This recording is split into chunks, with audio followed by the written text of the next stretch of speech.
दोस्तों के लिए 1000 करोड़ रुपए की विशेष योजना का ऐलान भी किया है।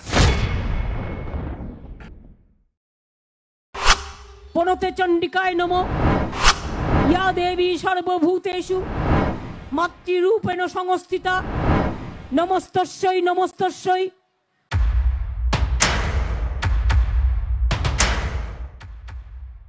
पश्चिम बंगाल के नॉर्थ 24 परगना जिले में 33 विधानसभा सीटें आती हैं। 33 सीटों पर जीत हासिल करने के लिए तृणमूल कांग्रेस और बीजेपी में सीधा मुकाबला दिख रहा है। इन सीटों पर कांग्रेस सीपीएम सिद्दीकी के गठजोड़ का भी अच्छा खासा असर दिख रहा है। फुरफुरा शरीफ पीरजादा सिद्दीकी का नॉर्थ 24 परगना के मुस्लिम वोटरों में असर है। इन इलाकों में लगभग 24% मुस्लिम वोटर चुनावी नतीजों को तय करने में अहम भूमिका निभाते हैं। उत्तर 24 परगना जिले के करीब 80 लाख मतदाता अपने 33 विधायकों का चयन करेंगे। उत्तर 24 परगना जिले में 17 अप्रैल और 22 अप्रैल को 2 चरणों में वोट डालेंगे। पिछली बार तृणमूल कांग्रेस की झोली में सबसे ज्यादा 27 सीटें आई थीं। लेकिन 2019 के विधानसभा चुनाव से उत्तरी 24 परगना की सियासी हवा बदली सी नजर आ रही है। उत्तर 24 परगना जिले में अनुसूचित जनजाति के लिए 1 और अनुसूचित जाति के लिए 7 आरक्षित सीटें हैं। कुल मिलाकर यहां 8 आरक्षित सीटें हैं। मथुआ अनुसूचित जाति का ये जिला गढ़ माना जाता है और जिस तरह से बीजेपी ने मथुआ समाज को सीएए और एनआरसी के मुद्दे पर भरोसे में लिया है, इससे तृणमूल कांग्रेस के सामने मुश्किलें बढ़ गई हैं। नॉर्थ 24 परगना की सियासी समीकरणों पर चर्चा करने से पहले 33 सीटों पर डालते हैं एक नजर। नॉर्थ 24 परगना जिले में आती हैं 33 विधानसभा सीटें।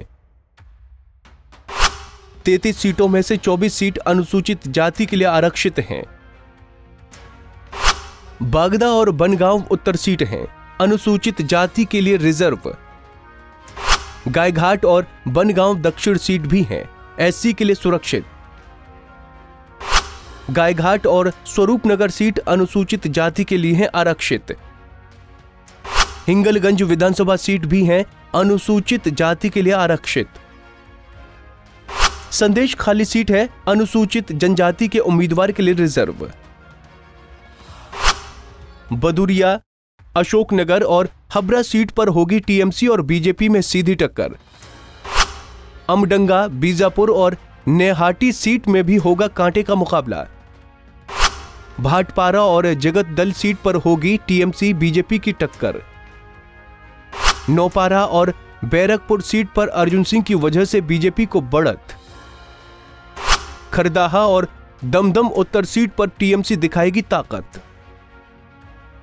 पनिहाटी और कमरहाटी सीट पर बीजेपी और टीएमसी में टक्कर। बड़ा नगर, दमदम, राजरहाट, न्यू टाउन में होगा कांटे का मुकाबला। विधाननगर और राजाहाट, गोपालपुर में भी छिड़ा है चुनावी संग्राम। बारीसात उत्तर और दक्षिण सीट पर फुरफुरा शरीफ दिखाएंगे कमाल। वैसे तो परंपरागत तौर पर नॉर्थ 24 परगना को तृणमूल कांग्रेस पार्टी का अभेद्य किला माना जाता है, लेकिन 2019 के लोकसभा चुनाव में बीजेपी ने टीएमसी के इस किले पर पूरी ताकत से हमला बोला था। नॉर्थ 24 परगना में दमदम, बैरकपुर, बारासात, बरीसहाट और बोंगिया गांव लोकसभा सीटें हैं। इन सीटों पर 2019 में बीजेपी और टीएमसी के बीच सीधी टक्कर हुई थी। 2019 के लोकसभा चुनाव में बीजेपी ने जीत ली थी बोंगाई गांव सीट। अर्जुन सिंह ने बीजेपी के टिकट पर बैरकपुर में की थी जीत हासिल। 50,000 वोट के अंतर से 2019 में दमदम सीट हारी थी बीजेपी। दमदम सीट पर तो 2019 से पहले भी रहा था बीजेपी का असर। पूर्व केंद्रीय मंत्री तपन सिकंदर ने बीजेपी के टिकट पर जीता था दमदम। 1998 और 1999 में तपन सिकंदर ने की थी दमदम में जीत हासिल। बोंगाई गांव सीट को मथुआ एससी समाज का माना जाता है गढ़। मथुआ समाज के नेता शांतनु ठाकुर ने 2019 में जीता था बोंगाई गांव सीट। शांतनु ठाकुर मथुआ समाज की बड़ी माता बीणा पाणी देवी के हैं पोते। शांतनु ठाकुर की वजह से मथुआ समाज का है बीजेपी की तरफ झुकाव। टीएमसी से दूर जाता नजर आ रहा है बंगाल का मथुआ दलित समाज। दरअसल टीएमसी से बीजेपी में आए सीनियर लीडर मुकुल रॉय का गृह जिला नॉर्थ 24 परगना ही है। शुभेंदु अधिकारी की ही तरह मुकुल रॉय एक जमाने में ममता बनर्जी के करीबी सहयोगी थे, लेकिन 2017 में ही मुकुल रॉय ने ममता का दामन छोड़ बीजेपी ज्वाइन कर लिया था। मुकुल रॉय की नॉर्थ 24 परगना जिले की राजनीति पर जबरदस्त पकड़ है।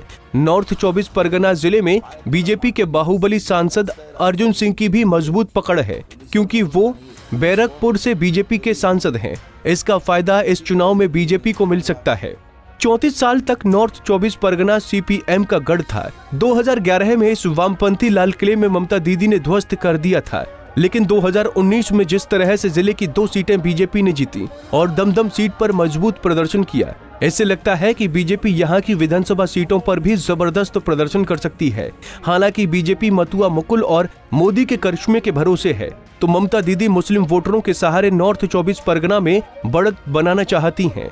वहीं फरीफपुरा शरीफ की वजह से सीपीएम और कांग्रेस की तरफ भी मुस्लिम समाज के एक वर्ग का झुकाव हो सकता है। खैर, ये सारे आकलन हैं। असली नतीजा तो 2 मई को ही आएगा और तब पता चलेगा कि नॉर्थ 24 परगना की 80 लाख की जनता ने किस पार्टी के नेता को कोलकाता के नवान के सिंहासन पर बिठाने का फैसला लिया है। Bureau report, Punjab Kesari TV.